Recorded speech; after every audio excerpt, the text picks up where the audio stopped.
Okay, it is 3:30 UK time, so we start with the first speaker of this part of the session. The first speaker was supposed to be Dr. Bahareh Afhami from Shahid Bahonar University of Kerman, but because of the unfortunate events, the internet connection problem in Iran, so she could not participate herself. But Dr. Mohsen Rezapour is going to fill in her place. Dr. Rezapour, please go ahead. Hello, everyone, and thanks for joining the conference. And I should thank you, Dr. Sadek Manesh, for these beautiful events. I really enjoy participating this event almost every year, and I hope that for next year we can have Dr. Afhami and to present her work. At the moment, because of the internet blockade in Iran, she cannot attend the conference, but I asked her to record and share it with me. I will play the recording, and if you have any question, I can address your question during the talk or after the talk, because this is a recording talk. It would be great if you can wait until the end of the talk and ask your question. Yeah, I don't want to wait you in line, and I try to play her voice. Thank you, everyone. Hello, everyone. I'm going to talk about estimating treatment effects in clinical trials using parallel and crossover design using methods of principal stratification. Slide 1. First, I talk about the main research problem and objects of the study. Then the necessary background is reviewed and notation is introduced. Finally, the main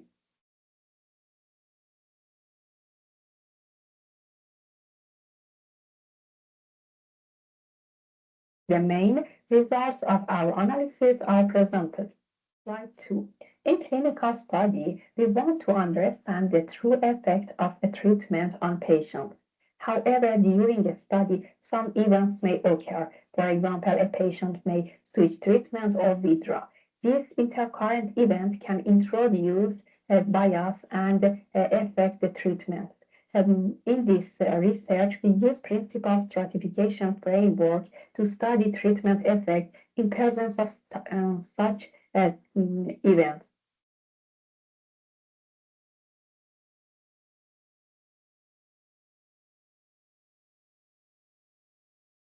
This approach is two common study design, parallel and crossover. First, slide 3. We first reviewed the basic ideas we need: the parallel design, the crossover design, the covariate, the treatment effect, and principal stratification. Slide 4. In a parallel design, after subjects enter the study, they are randomly assigned to one of two treatment groups. Each subject receives only one treatment and stay in that group until the end of the study. A key advantage of the parallel design is that each subject receives only one treatment, and so the responses we see is only because of this treatment, not anything else. Slide 5. In a crossover design, each participant receives a both treatment in two separate periods, with a washout period between them to allow the effect of the first treatment to wear off. An important advantage of the crossover design is that each person gives both treatments. So we compare the treatments within the same person, and differences between people don't matter anymore. 6. In clinical studies, our goal is to measure the true effect of a treatment on an outcome. However, individuals differ in their baseline characteristics, such as age or underlying disease. If these differences are ignored, the observed effect may be due to these baseline differences rather than the treatment itself. This is where covariates became important. A covariate is a variable that is neither the treatment nor the outcome, but it can influence the outcome. Including this variable in the analysis help us estimate the true treatment effect more accurately. Slide 7. In the potential outcomes framework, we consider two possible outcomes for each person. One if they receive the treatment denoted by Y1, and one if they don't, denoted by Y0. The difference between these two outcomes is the true treatment effect for that individual. The problem is that we can never observe both outcomes for the same person. Therefore, the goal of causal inference is to estimate the true treatment effect, even though we observe only one outcome for each person. Slide 8. Since the individual treatment effect cannot be directly observed or estimated, we shift our focus from individuals to the whole population. The average treatment effect is the expected difference between the outcome with treatment and outcome without treatment in the population. Slide 9. Sometimes we want to know whether the treatment works differently for different groups. This idea leads to the conditional average treatment effect. It tells us the treatment effect for a specific group, such as people with a certain age, gender, or baseline value. Slide 10. Principal stratification is used when there is an intercurrent event affected by the treatment. It helps avoid bias and allows us to study treatment effects within meaningful causal subgroups. This method avoids bias from intercurrent events and gives us a clear causal interpretation. Of course, the strata are not directly observable, and the method relies on strong assumptions. Slide 11. In this example, we compare disease severity between the vaccine group and the placebo group. At first, it may seem enough to compare only the infected individuals, but this can be misleading. Not anyone became infected, so severity is observed only for infected people. If we compare only infected people, we face another problem. In the vaccine group, infected people are usually high-risk individuals for whom the vaccine didn't work. In the placebo group, infected people include both high-risk and low-risk individuals. This difference creates bias and makes the comparison unfair. Instead, we classify individuals based on their potential infection status, on their treatment and no treatment. This allows a fair and unbiased comparison of the vaccine effect on disease severity. Slide 12. Individuals are classified according to their potential infection status up to time t under two conditions, with vaccination and without vaccination. Based on this idea, four groups are defined: always infected, never infected, protected, and harmed. Individuals in the always infected group became infected by time t, whether they received the vaccine or not. Those in the never infected group don't become infected in either condition. In the protected group, a person would become infected without the vaccine, but the vaccine prevents the infection. In the harmed group, a person would not become infected without the vaccine, but vaccination increases the chance of infection. Slide 13. In this subsection, the main findings of our analysis are presented. We begin with the treatment effect estimated on the crossover model. Next, attention is turned to the parallel model. Finally, the validity of the hypothesis used in parallel model is evaluated. Slide 14.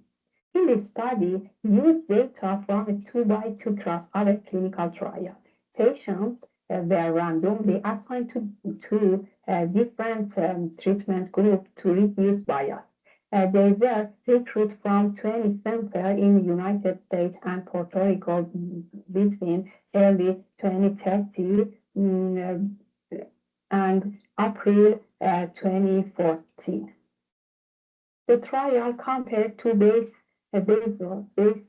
insulin dosing regimes. Group 1 used a fixed time regime where insulin was injected at the same time every day.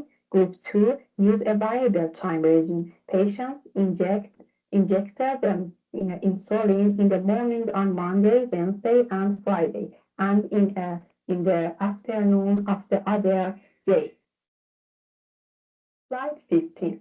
All patients first completed a 12-week lead-in period, during which they received a fixed basal insulin dose every day. After that, the patients were randomized into two 12-week treatment periods, and 92 patients received a fixed time regimen first and then switched to the variable time regime. The other 90 patients followed the opposite sequence.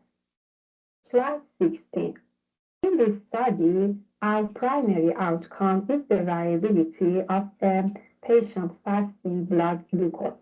The responsive variable is the change in this variability from baseline to the end of each 12-week treatment period, which we call delta BGSD.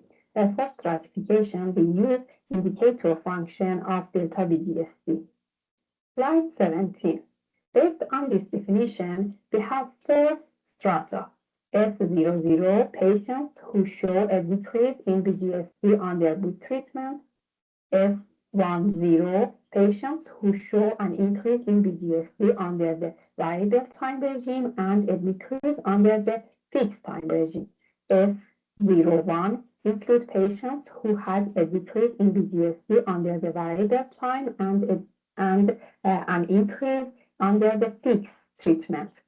S11 patients who experience an increase in BGSD under good treatment. We examine the treatment effects separately within each subgroup of patients. Slide 18. Within each stratum, the treatment effect is defined as the average difference between the potential outcomes under variable time regime and the fixed time regime. To estimate this effect, we use a simple linear model of this form that includes the baseline level, the effect of the covariate, and the random error. For every patient, we consider two potential responses, one under the variable regime and the other under the fixed regime. We assume a bivariate normal distribution to model these responses. The parameters within each stratum are estimated using maximum likelihood, and we perform hypothesis tests to determine whether the treatment effect in each stratum is statistically significant. Slide 19. The results show that in the S00 stratum, BGST decreased under both regimes. The small mu-hat and non-significant p-value indicates that there is no meaningful difference between the two treatments.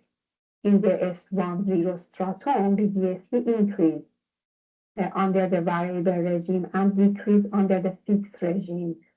So in this stratum, there is a strong advantage for the fixed time regime. In contrast, in the S01 stratum, the variable timing regime is clearly more effective. Finally, in the S11 stratum, similar to S00, there is no significant difference between two regimes. Slide 20. In slide 20, we start investigating the estimation of the average treatment effect in parallel. Slide 21. Unlike a crossover study, in a parallel model, we observe one potential outcome for each patient. So one potential outcome is missing, and we need some assumption to make valid causal conclusion. The first assumption is that one patient's treatment does not affect another patient's outcome, and that the treatment is given in a consistent way. In addition, we use three more assumptions, which are shown in A1. Slide 22. Under these assumptions, the average causal effect at visit K in stratum S10 is defined as this form. In this equation, Yj car 1 and Yj car 0 denote the potential outcome for individual J under treatment and without treatment at visit K. Slide 23. He then proposed the estimator of mu as shown on the slide. However, this estimator had a problem because it used marginal distributions instead of the joint distribution.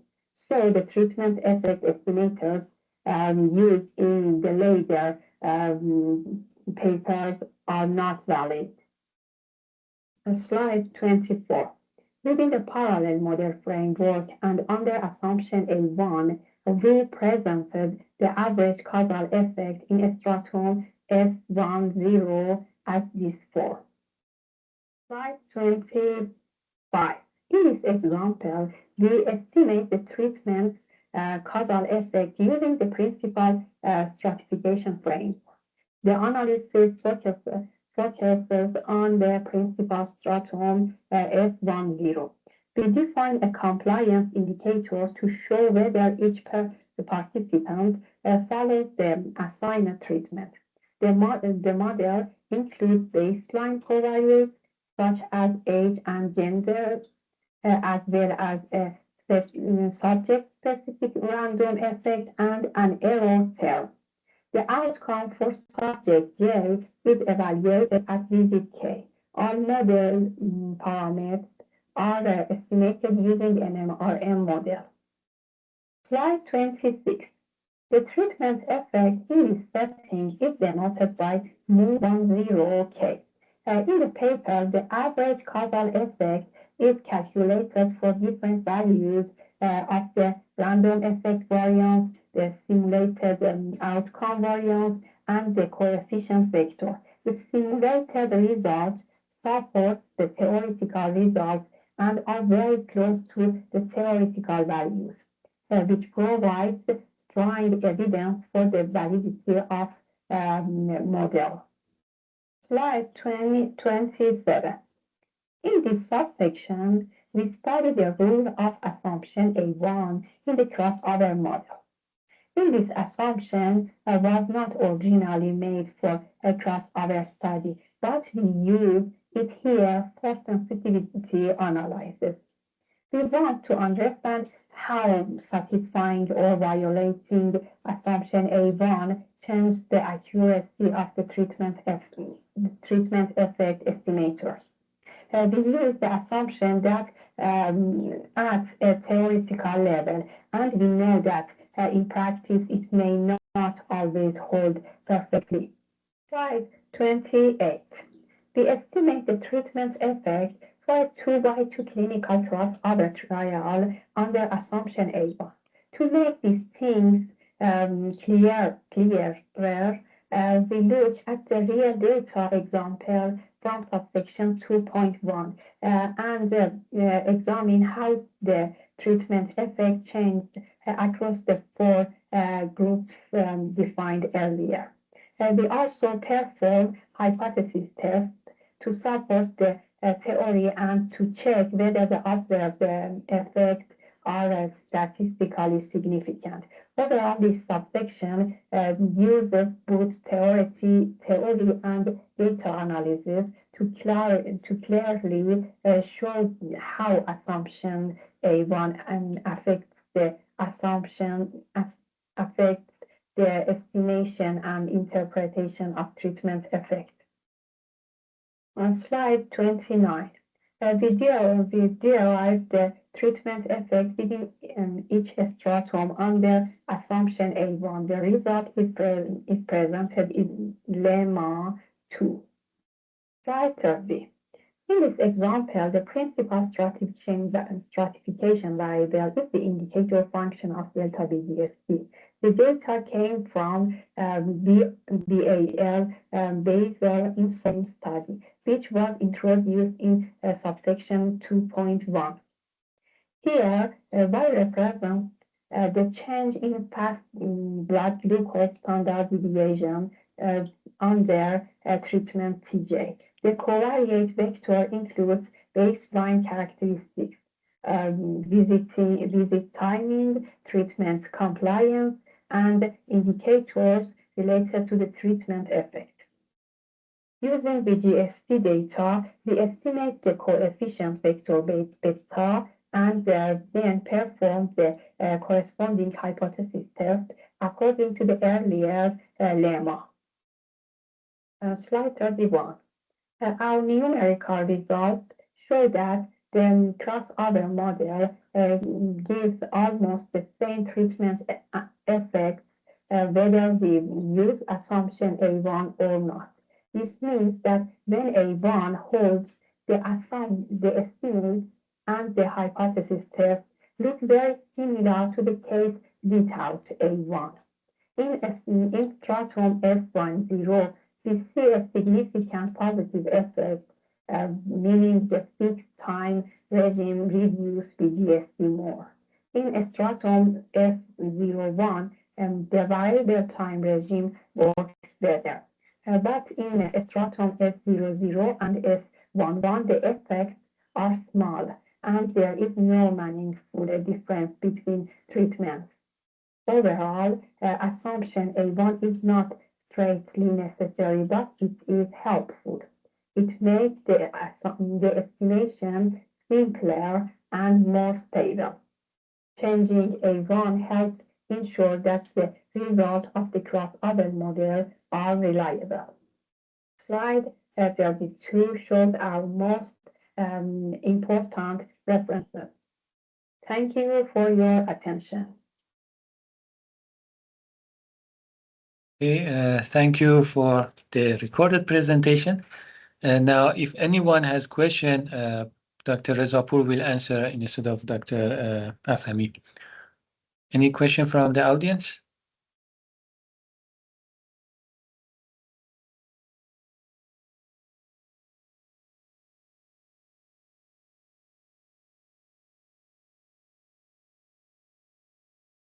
No question?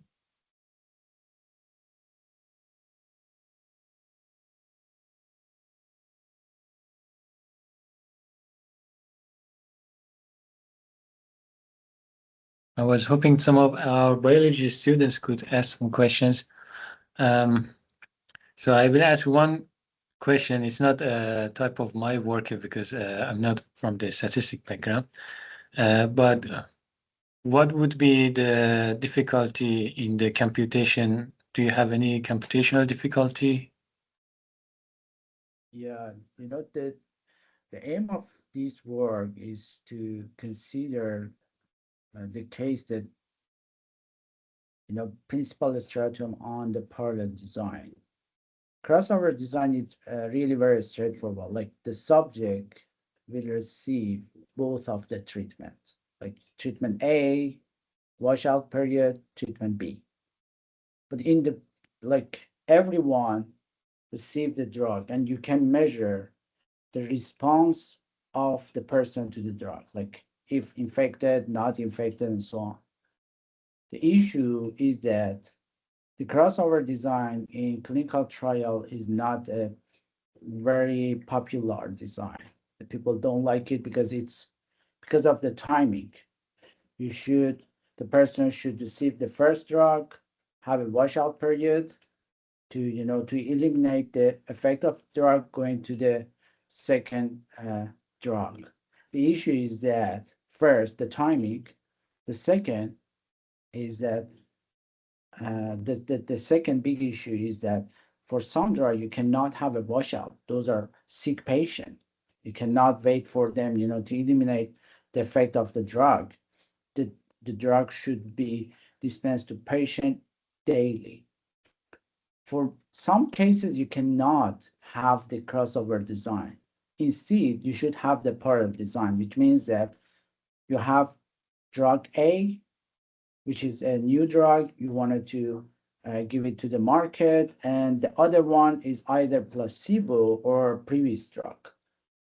In that case, the issue is that if you consider one patient, this patient didn't receive both of them. Two different people received these two drugs. Like one patient received the A, one another patient is received B. It's really very challenging. In a statistic, they use some randomization to somehow, adjust the baseline covariates. Like each patient has their own baseline covariate, age, sex, like genotype, the other things. These are also important. Like if you give the drug A to one person with these baseline characteristic and give it the same drug to another patient, the treatment might not be the same. It's very challenging. Here, we need to impose some assumption, and based on this assumption, try to understand what's the real treatment effect. It's really very challenging part. The whole idea of this paper was that we assumed we have the data from the crossover design and assumed in the parallel world, if instead of having a crossover design for those patients, we have a parallel design. And we assume this assumption. How reliable are these assumptions?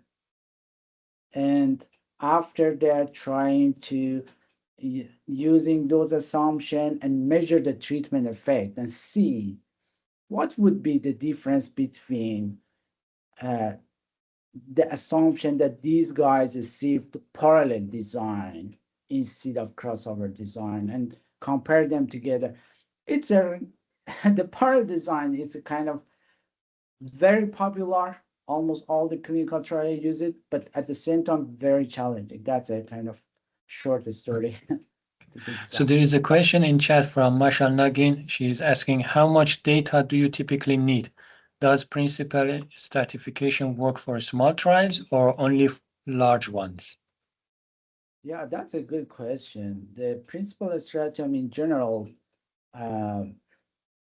it depends on the model. Like it's not a question to the principal stratum. It's a question to the model. How if you have a small amount of the data, you should change your model. The principal stratum is always principal stratum. You should use it because if you don't use it, you have a biased result. But in clinical trial, if you have a small number, you should change your statistical model. Okay, thank you. So now we are going to move to the next speaker, but before that, we can thank Dr. Mohsen Rezapour that filled place for the other speaker.